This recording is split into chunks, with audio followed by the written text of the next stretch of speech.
and welcome to episode number 30 of the Who Am I podcast with the Southside Church of Christ. This is where we take the time to talk about our identity as Christians and what that means in a world that is constantly changing. This is Brian Dill, and here with me, as always, is the great Jackson Wells. The great. My magician or something. Well, there's that. My middle name is Alexander, so Alexander there you the go. Great. Yeah. Well, okay, Jackson. VBS is over. Mm-hmm. Camp is over. Mm-hmm. How are you feeling? I'm feeling pretty good. Next week's going to be a breeze. All I've got to do is take the youth group to Holiday World, take the youth group to the West Kentucky Summer Youth Series. I got to speak at an event. I got to go to a conference, and then I close out the week with the lock-in. It's going to be a breeze next week. Oh, man. Oh, my goodness. You didn't even give yourself a week to breathe. Now, I will. I'm planning, you are next week planning on going to see Oppenheimer at some point. I will. So there's going to be a little bit of breathing. It's going to be a lot of fun. It really is. Next week is just fun stuff. So I'm looking forward to it. Well, let's get this episode started.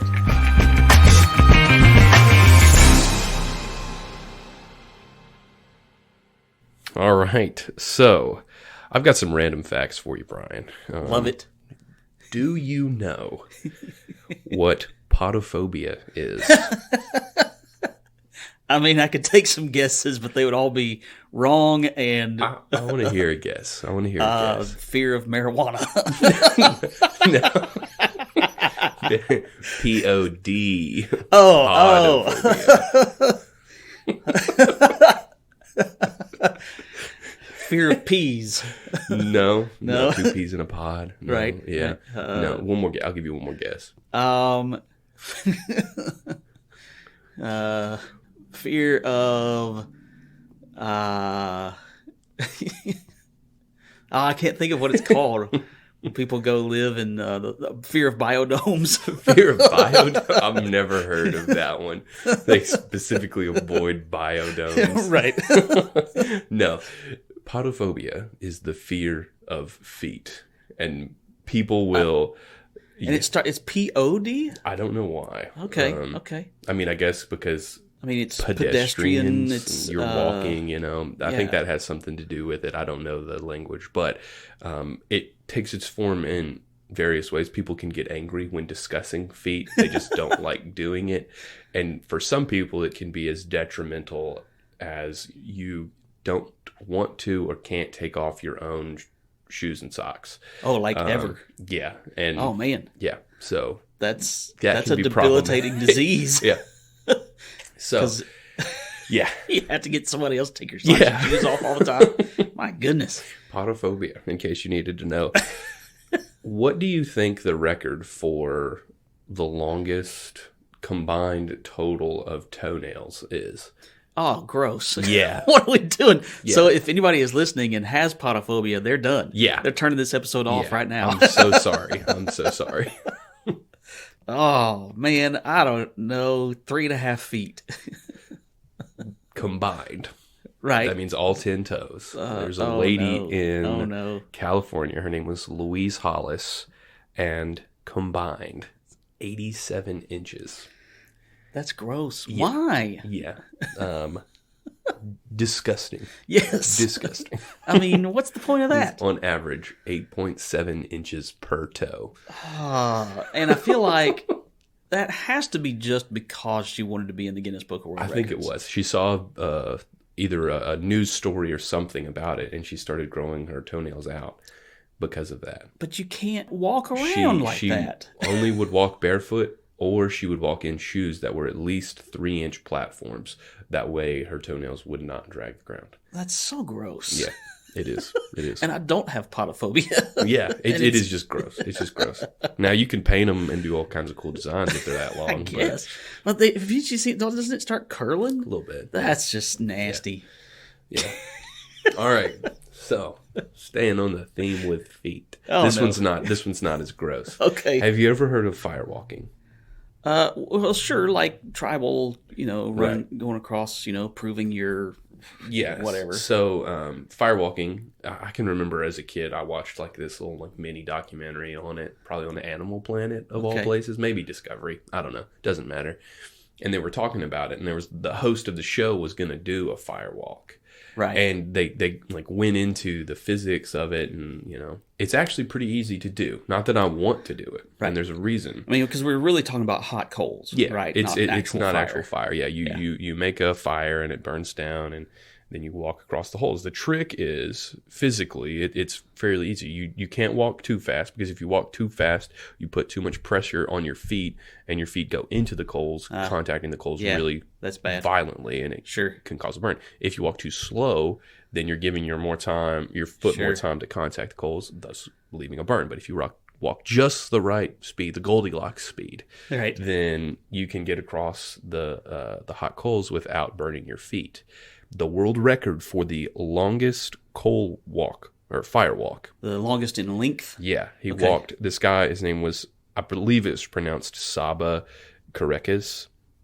He walked 656 feet across burning coals. That's over 2 football fields long of burning coals. That's impressive. Yeah. I don't know why. I don't know. Yeah. Again, why do this other than to just simply be in the Guinness Book of World Records? Again, doing the few minutes of research that I did on this topic, the University of Pittsburgh had like it had to have been like an anthropology course, and they were like going back, but there was like a website that looked like it might have been from 1996, and they were like, here, you can look at some of the photos that we did when we did this study. And there were several participants that did the firewalk, and they were like, no serious injuries were recorded.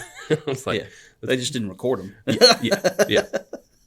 All right, last random fact. And it is also about feet. Have you ever heard the name Dave Hargrave? I guess not. I don't think I have either. It sounds very familiar. Right. I thought I'd heard of it before. But in 1993, his wife took one of his socks and sent it to New York to a smelly sock competition. What? Yeah, and he won. And it was said that his feet were so stinky that dogs wouldn't even approach the sock. Yeah. So he lost. He lost, but technically he won. Like, he won the competition. That's terrible. But, like, yeah. His wife said that he would wash his feet, and they still stank. Like, that's awful. Like, I to get those jeans, there's nothing you can do. There's nothing you can do about that. Right. I can remember getting out of basketball practice. I still had my shoes on, and I'd get in the car, and Mom and Dad would be like, Jackson, what are you doing? Your feet. And I'm like, what do you want me to do? Yeah. My shoes are still on. It's not like I took them off and just. And so I would always get in trouble for having stinky feet, and there was nothing I could do about it. But thankfully, it's not that bad. It doesn't seem to be as bad as Dave Hargrave. Wow. So yeah. Oh man, those are all the random. What facts a random fact. And it just occurred to me why you chose to talk about all these random facts. Like, you literally, as I looked down, I went, oh yeah, that's what we're talking about today. So even if these random facts haven't been about feet, right? If you had podophobia, now you would click off, because today's episode is about what? Am I a foot washer? Yeah. You hope to goodness that you are not washing Dave Hargrave's feet. Oh my goodness. Oh yeah, no kidding. Wow. So yeah, that's what the episode is about. Am I a foot washer? Certainly this is one of the more well-known incidents in the life of Jesus. I mean, I can't count how many times this comes up in sermons and classes and podcasts and blog posts. Have you seen them do the foot washing at weddings? Yes. I've never been to a wedding, but where they do that. Yeah. But I've heard that they will do that at weddings. What do you think about that? You know what? We're going to get to that. Okay. Because that's something that I kind of wrote down as something to kind of discuss. Okay. A little bit. So before we get into the ins and outs of what this means and everything, let's make sure that we understand exactly what took place. It's in John chapter 13, and I really just want to read a small portion of the text to make sure everybody hears exactly what it says. Okay, so if you're driving along or listening, however you're listening, just listen closely. It's just a couple verses. John 13, starting with verse 3, says, Jesus, knowing that the Father had given all things into his hands, and that he had come from God and was going back to God, rose from supper. He laid aside his outer garments, and taking a towel, tied it around his waist. Then he poured water into a basin and began to wash the disciples' feet and to wipe them with the towel that was wrapped around him. Okay, so most of the time we read this passage and the verses surrounding it, and we hear a lot said about servanthood. Mm-hmm. That ultimately is what Jesus calls his disciples to be, servants.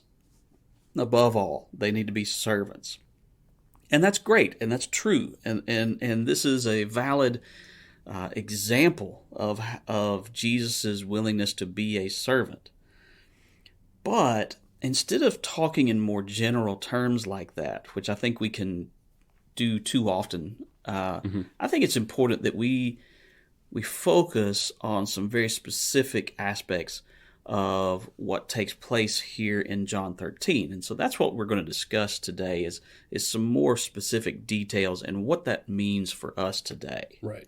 So here in John 13, we have these guys go into a room, right? There's 13 of them, the 12 disciples plus Jesus. Right.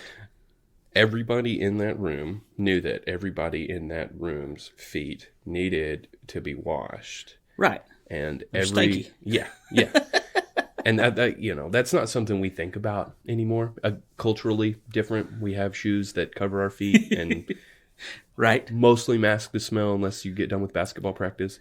And also masks the dirt. Yeah, yeah. They're walking around cobblestone streets and dirt streets. I don't know if they had cobblestone. Maybe. I don't know if they were paving streets with it as much, but anyway. Their feet are dirty. It is a well-known fact. Otherwise, they wouldn't have had the basin in there to be filled with water to wash feet with in the first place. Right. So everybody knows that their feet need to be washed. And every single person walks right past the basin and sits down. And they don't wash each other's feet. Right. And I can touch my toes, barely. And to think that somebody else would wash my feet, I don't want anybody to touch my feet because I'm ticklish, Which, in my research, weird foot facts, that's a good sign for health. I don't know. Okay. But I do know that reaching down to touch my toes to wash my feet is a tedious task. So it would be nice if I needed to have my feet washed, to have somebody wash my feet. Sure. But nobody was willing to do that. Right. Nobody was willing to submit themselves or whatever to be in that position. Why? In general, pride. Pride was getting in the way of them being willing to be the person to wash feet. Correct me if I'm wrong, but like servants weren't even required to wash feet, right? If your servant was a Jew, you could not force them to wash somebody's feet, according to the I think it's the Mishnah. Okay. If I'm remembering that correctly. So yeah, it's a very lowly job. Right. And so it makes sense. Like logically it makes sense for nobody is they're all Jewish. None of them are servants in the first place. So it kind of makes sense. Sure. But still it needed to be done. Exactly. It needed to be done. Mm-hmm. And what's also funny that as I think about this is when you look at the other accounts, from Matthew, Mark, and Luke, and the time leading up to when they got into Jerusalem, one of the things they argued about is who's the greatest. Mm-hmm.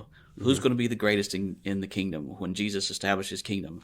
Well, I think it's going to be Peter. No, I think it's going to be John. I think however that argument went. Mm-hmm. And this is like a constant thing with the disciples. We see this is a regular argument that they have, and that's one of the arguments that they have before they walk in this room. Yeah. And there's an obvious need, but you're going to have to humble yourself to be able to do this, take care of this need. It's like Jesus gave them an opportunity. It's like, John, if you do this, here it is. Maybe you will be the greatest. Yeah. but nobody was willing to. No, not at all. And the other thing that we know, as we know more and more about the culture of the ancient Near East, many times they were sitting in such a way that they didn't sit in chairs the way that we sit in chairs, the way that we're sitting in chairs right now. Yeah. They would sort of lounge. So they would have their feet very likely near the person right next to them who's trying to eat. Yeah. And I'm thinking, gross. Man. Maybe the reason it says Jesus got up during supper to do this is because he was sick and tired of the stink in his face. Judas's feet are bad. I can't handle this no more. Right. But one of the things that this whole incident really reminded me of, as we were thinking about this episode especially, was the movie Jesus Revolution. Mm-hmm. Did you ever see it? I still have not seen it. You haven't seen it? No. You should see it. Anybody, if you're listening, I would say this is a movie worth going to see because it's very interesting to see sort of the rise and fall of that movement and what it meant to some people and how it did have an impact on a lot of people. But one of the things that struck me was there's a scene where this little church in California is trying to figure out how to blend their old traditionalists and these newcomers who are, for lack of a better term, hippies, and all the things that go with that, And one of the comments that was made by somebody, one of the traditionalists, is they're dirtying up our carpet. They're messing up our carpet, and so in a later scene, they show up the next Sunday, and there's this line going out the door, and sitting at the door, the guy who's the preacher at this church is washing these hippies' feet because they're walking around without shoes on or at most they might have some flip-flops or something. Yeah. And so of course their feet are dirty. Well, so he's like, okay, fine. If you're that worried about messing up the carpet, I'll wash their feet off as they come in. And I love that because it wasn't like he turned this into some kind of ritualistic foot washing thing that is some kind of highly spiritual thing. He saw a need. Yes. And he met the need. Yes. And that's really the point, I think, of what we read about here in John 13. Absolutely. Right? Absolutely. Because and that answers, to me, I think that answers the question you were asking about the wedding, right? Like, if you want to turn it into something symbolic, okay, I guess that's okay. I mean, I don't think that would be, I'm not going to say that's wrong. I'm lighting a candle for sure. I'm not doing foot washing. But I'm just like, I don't know that, sometimes we can take things that Jesus taught or did and turn them into something more than it is. Absolutely. This is a perfect example of see a need, meet a need. Yes. And what a great example Jesus is in that regard. Yeah. You said see a need, meet a need. Indulge me for just a second. Okay. In 2005, I believe it was March, the movie Robots came out. Do you remember that movie? The cartoon with Robin Williams is one Williams, of Ewan McGregor. I think it doesn't matter. I think I saw it once. It's great. I saw that movie so many times, right? Okay. But Rodney Copperbottom's the main character, and he really looks up to this robot who's an inventor named Big Weld. Okay. Big Weld, his whole idea is see a need, fill a need. So the universe in robots is essentially robots theoretically can live forever as long as they get the parts they need to get replaced and so on and so forth. And so that's what Big Weld does, is he makes parts for robots who are in need. And it works out for a while until corruption and blah, blah, blah, blah, blah come into the world. And now it's all about money and planned obsolescence is happening, and robots are dying, essentially. It's a little dark, but it's a really good movie. Okay.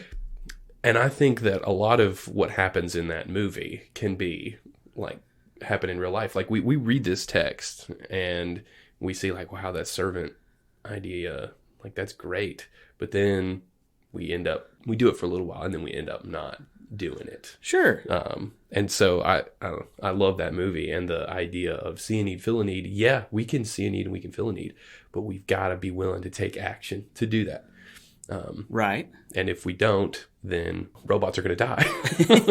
Well, in a lot of ways, it's spiritual lives, spiritual needs aren't going to be met. They're going to die off if we aren't helping people with physical needs. Right. If we aren't meeting those needs, and that's just that's exactly the message that I think is that Jesus is getting across to his disciples. Absolutely. You've got to set aside that pride. Yeah. Stop worrying so much about who's going to be the greatest or what it might mean for you to be the one to step down and wash off somebody's feet. Yeah. God is so awesome because he doesn't in the way this is going to sound bad, but God doesn't care who you are. He cares he cares that you care for other people. Right. Yes. So it doesn't matter if you're the president or the guy who is on the corner begging for something, Right. It doesn't matter who you are. But if you can do something for somebody, if you can meet that need, then do it.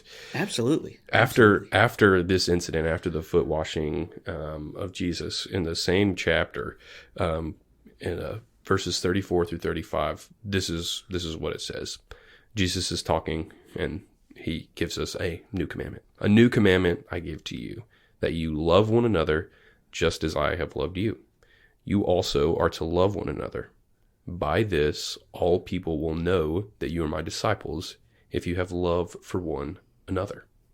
And that's just inspiring. He washes their feet and then says, be like me, guys.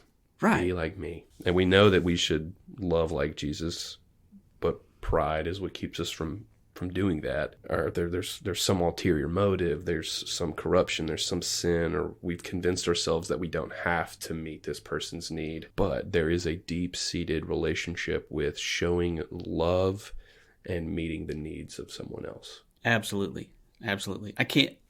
You can't possibly think that the disciples didn't connect what Jesus had just done with what Jesus is saying here. Yeah. I understand that there's probably more of a gap than the amount of time it takes us to read from verse 5 to verse 25. Right. But still, or verse 35 rather, still, that night's events, because of the conversation Jesus has with Peter there as he's washing their feet, and because of the way everything has gone in that room, they had to be thinking that he's talking about what he has just finished doing. Right. And that connection is inescapable. So I think then the question that we want to ask ourselves, that we want to encourage everyone listening to ask themselves is, am I a foot washer? And I think we would say, I sure hope so. Yeah. Because that's the example Jesus gave us. Yeah.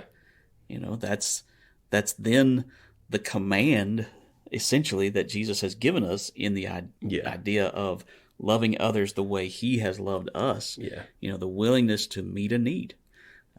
That's what it's about. I think the modern equivalent would be, am I a gum giver? Am I a gum giver? Yeah. Well, we don't really have to worry about people's feet stinking. Okay. Unless we're at camp or something. Okay. Right. But we all go to lunch, we all come back, and sometimes our breath doesn't smell very good. Oh, boy, I really didn't know where you were going with that. Okay. And if you've got the gum, be willing to share it. Share it. Yeah. Or an Altoid. Yeah. Or, whatever.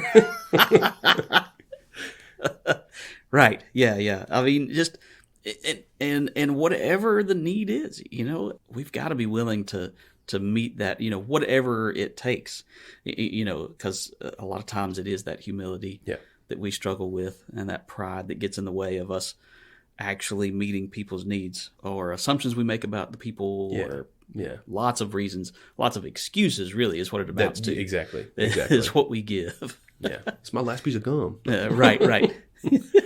All right, Jackson, anything more you want to say on this topic? I have nothing else. I hope I have made so many people uncomfortable talking about feet.